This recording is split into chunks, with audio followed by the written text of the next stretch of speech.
네, 이번 시간에 우리 계정과목 및 적요 등록과 관련해서 기본적인 내용 살펴보기 전에 우리 교재 93페이지에 있는 성격에 대한 부분 잠깐 정리하고 본론으로 들어가도록 하겠습니다.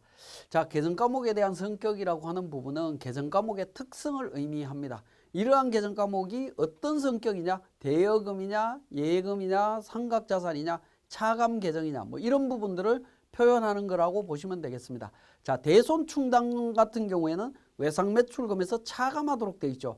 그런 부분, 대손충당금이라고 했을 때 이게 차감 계정인지 아닌지를 모를 수가 있겠죠. 그래서 우리 프로그램에서는 차감 계정으로 성격을 부여하고 있다라고 보시면 되겠습니다. 자, 그러한 부분들이 우리 93페이지에 보시면 당좌자산, 투자자산, 기타 유동자산 관련해서 예금, 적금, 일반, 차감, 유가증권, 가지급금, 받을금, 대여금 이런 성격들을 쭉 나열이 되어 있습니다. 그리고 유형자산 쪽에 보시면 감가상각 대상자산인지 아닌지 이 부분을 상각, 비상각 또는 임시, 차감, 임시라고 하는 부분은 건설, 가계정 같은 경우가 되겠죠. 그러한 부분들을 건설 중인 자산 뭐 이런 부분들이 될 겁니다. 자, 그 다음에 유동부채도 차입금, 일반 뭐 이런 성격들을 쭉 나열을 하고 있습니다. 자, 마찬가지로 우리 매출 쪽에서 보시면 매출, 환입 차감, 환입 할인 차감 뭐 이러한 부분들 성격들을 계정과목별로 전부 다 부여할 수 있도록 되어 있다라는 겁니다. 자, 그러면 계정과목 성격을 비교를 해보면 기업회계상 계정과목과 세법에서 이야기하는 세무상 계정과목의 성격은 어떠냐? 대부분은 일치합니다. 거의 대부분은 일치하는데요. 가지급금과 가수금의 성격은 다르다라는 겁니다. 자, 이 부분 때문에 실무적인 문제가 발생을 하는데 내용을 한번 살펴보시면 기업회계상 가지급금, 가수금이라고 하는 부분은 임시계정이라는 겁니다. 자금의 지출은 있었지만 정확한 계정과목이 확정되지 않았다. 이런 경우에 어떻게 할 거냐 하는 부분인데 결산하기 전까지는 가지급금이라는 계정을 사용을 하다가 결산이 완료된 후에는 정확한 계정으로 대체되어야 되는 부분입니다. 그래서 잔액이 무조건 제로가 되어야 된다는 거죠. 그래서 결산재무제표에 가지급금 등은 존재하지 않습니다. 원칙적으로. 그 내용이 이제 우리 95페이지에 있습니다. 자, 세무회계상 가지급금, 가수금은 업무무관 대여금으로 규정을 하고 있습니다. 세법에서는 대여금으로 규정하고 있는데 기업회계상 계정과목은 대여금이다라는 거죠. 대여금임에도 불구하고 같은 계정과목 이름으로 사용을 하다 보니까 우리 프로그램에서는 가지급금이라고 하는 부분이 기업회계상의 성격과 세법상의 성격이 혼재되어 있다는 겁니다. 현재 프로그램은 기업회계상 성격과 세무회계 성격이 동시에 설정이 되어 있어서 여러 가지 문제점이 발생이 됩니다. 자, 동시에 성격이 되어 있기 때문에 발생되는 부분은 세무조정을 하기 위해서 사용하는 가지급금이 결산재무제표 계정잔액으로 존재해서 기업회계를 위반하는 문제가 발생을 하게 됩니다. 우리가 법인세 신고 때 재무제표를 제출하게 되면 세무서에 제출하게 되면 제출된 재무제표를 갖고 금융기관이라든가 뭐 이런 쪽으로 재무제표를 활용하게 됩니다. 활용할 때 회사가 불이익을 받는 경우들이 종종 발생을 합니다. 결국에 뭐냐면 금융기관에 제출되는 재무제표는 기업회계에 따른 재무제표여야 되는데 기업회계를 위반한 재무제표가 들어오게 되면 결산이 잘못됐다라고 보는 경향이 좀 있다라는 겁니다. 그래서 불이익이 나옵니다. 자, 이러한 문제점을 해결하기 위해서 우리 계정과목의 성격에 대여금 계정과 계정과목의 세무회계 성격을 부여할 수 있도록 만들었다라고 보시면 되겠습니다. 최근에 우리 세무사랑 프로에서 계정과목 성격에다가 원래 법인세법상의 가지급금 성격, 대여금 성격이 있는 부분을 조정함으로 인해 갖고 해결될 수 있도록 정리를 해놨습니다. 자, 그러면 요 내용을 바탕으로 해서 우리 세무사랑 프로를 통해서 정리해 보겠습니다. 자, 교재 90페이지에 계정과목 및 적요 등록에 관련되는 내용이 되겠습니다. 우리 세무사랑 프로의 회계관리 재무회계의 기초정보에 네 번째 있는 계정과목 및 적요 등록이 되겠습니다. 자, 계정과목 및 적요 등록을 클릭하게 되면 메인 화면이 이렇게 보이고요. 여기에 보시면 맨 왼쪽에 계정체계가 있습니다. 계정체계는 기업회계에 따른 우리 재무제표를 만들 때 부여되어 있는 당좌자산, 재고자산, 그 다음에 매출, 비용 관련되는 부분으로 구분해서 되어 있습니다. 이 구분하는 범위에 대한 범위가 나오는데요. 그게 이제 코드 번호로 구분이 되어 있습니다. 자, 중간에 있는 부분 보시면 과목, 코드 계정 과목이 나오고요. 성격, 관계가 나옵니다. 자, 계정 과목은 기본적으로 코드 번호가 4자리로 구성이 되어 있습니다. 4자리로 구성이 되어 있고요. 자, 계정 과목을 보시다 보면 빨간색과 까만색이 나오죠. 우리 교재 91페이지에 보시면 두 번째 그 표가 나와 있습니다. 적색 계정 과목, 흑색 계정 과목이 나와 있는데 빨간색으로 되어 있는 부분은 가능하면 수정하지 말라라는 계정 과목이고요. 수정을 하시려면 오른쪽에 보시면 계정 과목 코드명이라고 되어 있는 부분이 나오는데 여기에 커서가 이동이 되어야 되는데 커서가 이동이 되지 않습니다. 104번에 보시면 까만색 계정 과목은 커서로 이동이 가능하다라는 겁니다. 그래서 수정해서 사용할 수 있도록 되어 있습니다.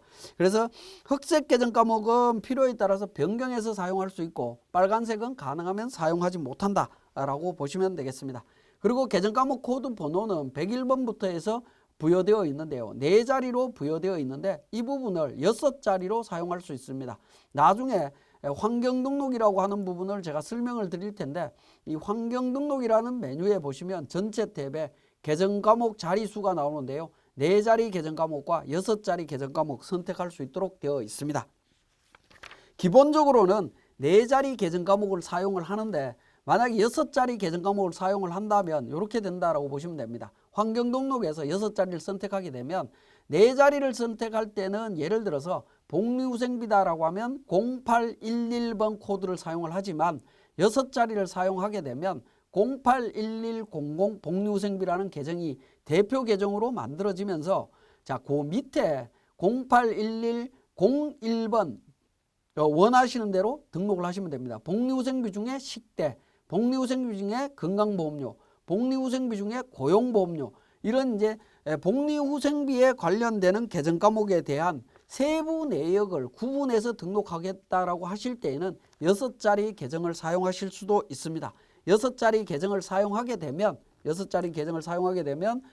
예를 든 이 복리후생비 계정 과목의 하단 부분에 99개의 계정을 추가로 만들 수 있다라고 보시면 되겠습니다. 자, 이 부분을 한번 우리 실제 내용에서 한번 보시면 자, 환경등록에서 제가 6자리 선택을 해 보겠습니다. 6자리 선택을 했고요. 조회 버튼을 계정 과목 및 적용 등록을 다시 실행하도록 하겠습니다. 자, 계정 과목 및 적용 등록을 다시 실행하게 되면 6자리로 변경되어 있는 거 확인하실 수가 있겠고요.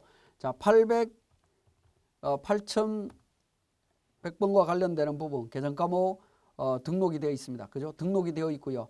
자, 81100번에 대한 부분 커스가 오게 되면 F3번에 세목 추가라고 하는 부분이 생기게 됩니다.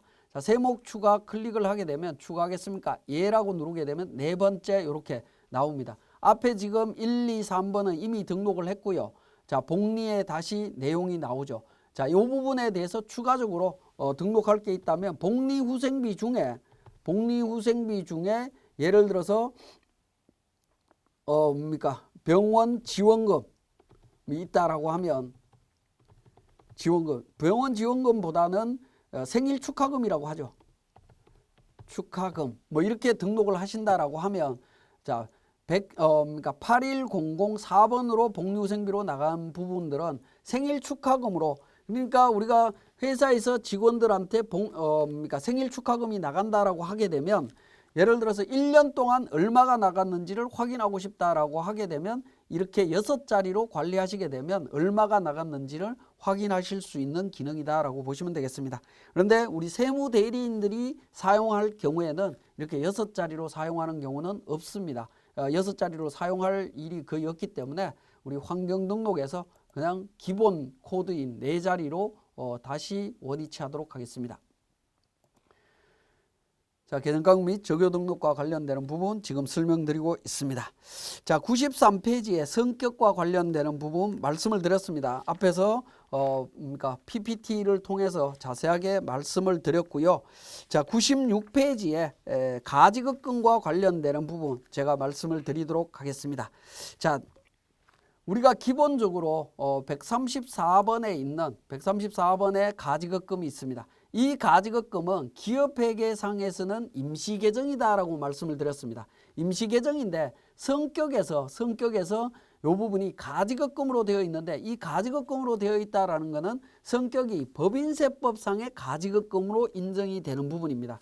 그러니까 기본 프로그램은 134번에 있는 기업회계상의 가지급금 계정이 법인세법상의 가지급금 계정으로 존재를 하다 보니까 이 부분이 우리 실무 결산이 완료되고 나면 재무제표에 가지급금이 존재하는 기업회계를 위반하는 현상이 나오게 됩니다. 자, 이 부분을 바로잡기 위해서 우리는 계정을 선택할 수 있습니다. 자, 앞에서 말씀드렸듯이 세법상의 가지급금은 대여금이다라고 말씀을 드렸습니다. 그래서 단기대여금의 원래 성격은 오른쪽에 보시면 성격이 있는데요. 성격이 원래 대여금으로 되어 있습니다. 단기대여금은 당연히 대여금이죠. 대여금이지만 이 단기대여금을 우리 성격을 가지급금으로 이렇게 수정을 한다라는 겁니다. 등록을 하실 수 있습니다. 260번에 있는 차입금도 마찬가지입니다. 단기 차입금도 원래는 차입금이죠. 성격을 보시게 되면 차입금 이렇게 등록이 되어 있을 겁니다. 그렇지만 우리는 이 부분을 5번 가수금이라고 부여를 하게 되면 기업회계상의 차입금이 세법상의 가수금으로 인정되는 결과가 나올 수 있습니다. 자, 이렇게 정리가 되게 되면 추후에 그러니까 우리 교육 과정 중에 맨 마지막 시간에 제가 설명을 드릴 건데요. 법인조정에서 가지급금 인정이자 조정과 관련되는 부분 작성할 때 회계 데이터 불러오기를 누르게 되면 여기에 단기 대여금이나 가수금이라든가 이런 부분들을 반영해서 적수계산해서 세무조정이 가능하도록 진행이 된다라고 보시면 되겠습니다. 그러니까 이렇게 정리를 하셔야지 가지급금, 가수금으로 정리를 하시게 되면 나중에 기업회계를 위반하는 재무제표가 만들어질 수 있다는 점 기억하셔야 되겠습니다. 자, 성격에 대한 부분 말씀을 드렸고요. 자, 그 다음에 관계 코드와 관련되는 부분입니다. 관계 코드와 관련되는 부분인데, 자, 이 부분은 자, 대손충당금이라고 하는 계정 과목 하나만 보더라도 대손충당금이 굉장히 많습니다. 109번에도 있고 111번에도 있고 113번에도 있습니다. 근데 이 대손충당금은 차감 계정인데 관련되는 자산에서 차감을 해야 되겠죠. 그 관련되는 자산이 어떤 자산이냐라는 것을 연결시켜 주는 것이 관계 코드라고 보시면 되겠습니다. 자, 오른쪽에 보시면 관계 코드 명이라고 되어 있죠. 그래서 관계 코드로 정리를 하시면 되는데, 자, 예를 들어서 외상매출금 108번 외상매출금의 대손충당금은 109번으로 되어 있습니다. 자, 109번 대손충당금인데 관계 코드는 108번으로 연결되어 있죠. 그러니까 109번 대손충당금은 108번 외상매출금에서 차감하는 형태로 표시되도록 이렇게 연결시켜주는 기능이다라고 보시면 되겠습니다. 자, 이 부분을 조금 더 보시면 관계 코드명과 관련되는 부분은 서로 관련 있는 계정들의 연결 도구가 되겠습니다. 자, 제가 대손충당금과 관련해서 말씀을 드렸고요. 일반적으로는 자, 상품 같은 경우는 상품 매출원가와 연결이 되겠죠. 제품은 제품 매출원가, 그 다음에 완성 건물은 분양 매출원가, 그 다음에 부재료는 부재료비, 원재료는 원재료비, 뭐 이런 부분으로 연동되도록 되어 있습니다.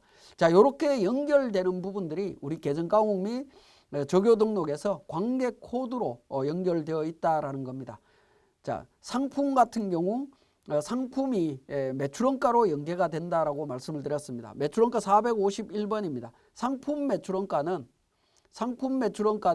어떻게 됩니까? 관계 코드가 상품이죠. 상품 계정은 상품 매출원가로 연동된다라는 의미이고요. 자, 제품 매출원가는 150번 제품으로 되어 있습니다. 제품으로 연계되도록 되어 있습니다. 그래서 이런 관계 코드는 기본적으로 우리 세무사랑 프로에서는 계정 과목 및 조교 등록을 할 때 설정이 될 때 기본적으로 설정이 되어 있습니다. 그러니까 추가적인 계정 과목을 만든다라고 하면 이 관계 코드도 고민을 하셔야 되겠지만 기본적인 거는 자동으로 되어 있기 때문에 고민 안 하셔도 될 것 같습니다. 자, 그 다음에 영문, 과목 코드, 계정 사용 여부, 계정 수정 구분, 표준 재무제표까지 자, 표준재무제표라고 하는 부분은 기업회계에 의해서 작성된 재무제표를 세무신고용 재무제표인 표준재무제표로 변환하는 과정이다라고 보시면 되겠습니다. 우리가 결산재무제표가 완료되고 나면 법인세나 소득세 신고할 때는 표준재무제표로 제출하게 되는데 우리 계정과목 설정된 계정과목은 모두 다 표준재무제표로 등록을 해 주셔야 된다는 겁니다. 이게 연결이 정확하게 잘 이루어져야 되겠습니다. 만약에 누락된 게 있다면 상단 부분에 있는 F8 표준재무제표 누락코드 확인이라는 버튼을 통해서 누락된 내용들은 전부 확인을 하셔야 되겠습니다. 자, 지금까지 계정과목 및 조교 등록에 대한 기본적인 내용 확인했습니다.